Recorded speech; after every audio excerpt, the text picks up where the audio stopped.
Hi, and welcome back to the Tailgate Kitchen with Mandy the Sandy Landy and me, Mark. We're once again in front of the magnificent Canigou here in the Pyrenees. Today I'm going to be trying to cook a cacio e pepe, and if there's anybody who speaks Italian watching, apologies if that pronunciation is off. It is another pasta dish.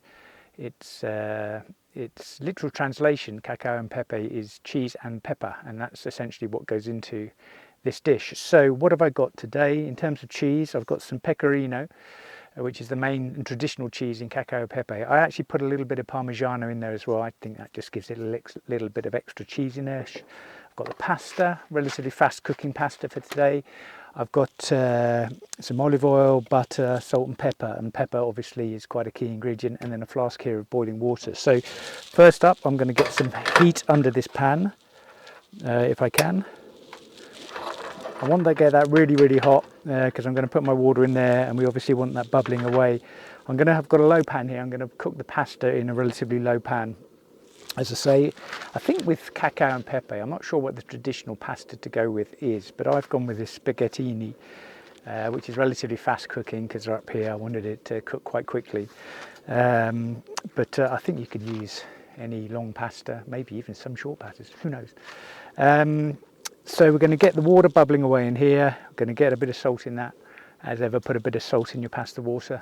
Going to cook the pasta. I'm going to drain it into a bowl here, partly because I don't want to just drain hot water, boiling water onto the ground here, but also because having a little bit of the pasta water is really good for the sauce as well to make it nice and creamy. So I'm going to drain that in there, and then I'll put everything back in the pan with the cheese and with the pepper as well, which I'm going to get on with now. So it is a really peppery dish, and you want a lot of pepper. So I'm going to grind this for quite a while.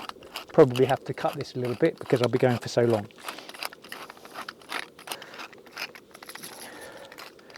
So that is quite a lot of pepper. I've probably got in there, I don't know if you better see that very well in there, probably getting on for 2 teaspoonfuls of pepper. You do want this really peppery. It's obviously only got those 2 key ingredients in it, cheese and pepper, so you really want the pepper to cut through. I'll probably put some more on it as we get closer to finishing time. So as I say, with the cheese, bit of my Parmigiano for me. I've got pecorino, Parmigiano. I'm going to grate it with one of these rather than a traditional grater. This is one of those, I can't remember what they're called, one of those blades that grates it really finely, which is great because you want a nice fine grate on this so it melts into the pasta really efficiently. Hopefully that will be enough. What I'm going to try and do, because as ever it's relatively windy up here, I'm going to pop it back in my jar because I could easily see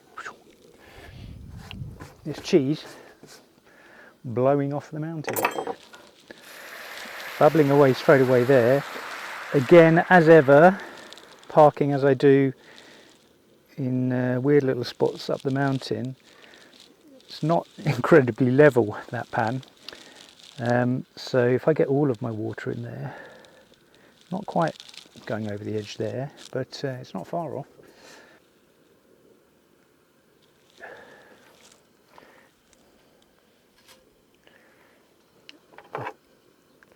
So this isn't quite at a bubbling boil, but I'm not sure it's going to get there, so this is a bit of an experiment. This may or may not work. I've put my pasta in there. It's going to take longer than the regular 5 minutes. It may not get there at all, but let's give it a go.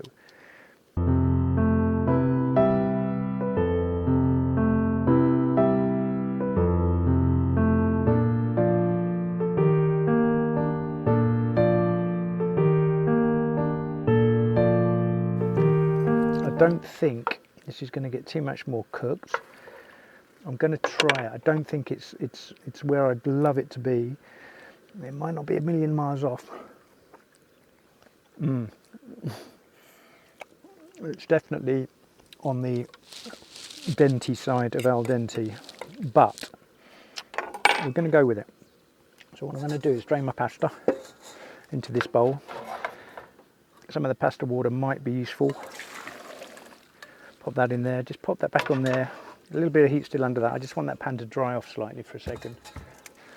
I don't need a lot of heat in this pan. In fact, I probably won't do any heat once I get the pasta back in here, but I just want to put a little bit of oil in there. Not too much. Pop that over there. Going to pop a little bit of butter in as well. It's already quite soft.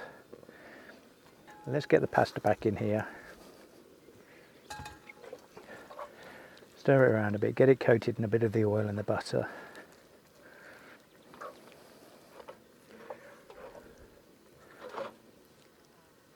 It's not too hot, so I'm going to keep that heat under it just because I do want a bit of heat in there. I'm not convinced by this pan, and I'm going to put a bit of my mixed cheese on top, maybe not all of it because we want it to melt down. I'm getting a bit of a sizzle there. Pepper, quite a lot of that because we want it to be nice and peppery. Give that a stir around. What I'm going to also do is get a bit of the pasta water in this little mug.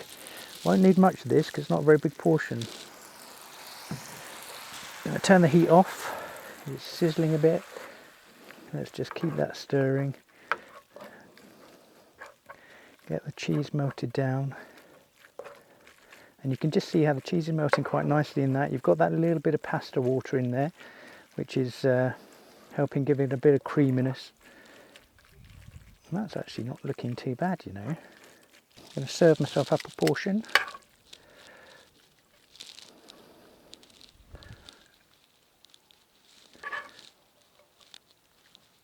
Not perfect. I'm going to pop a little bit more pepper on top. It's a simple pasta dish. Cacio e pepe.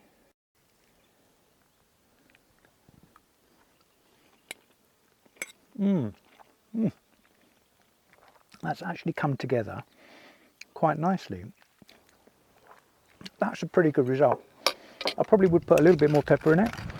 I don't think it needs any more cheese.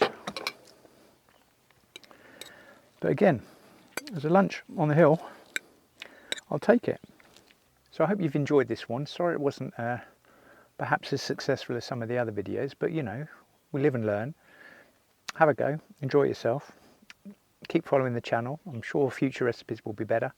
And take care of yourselves. Thanks.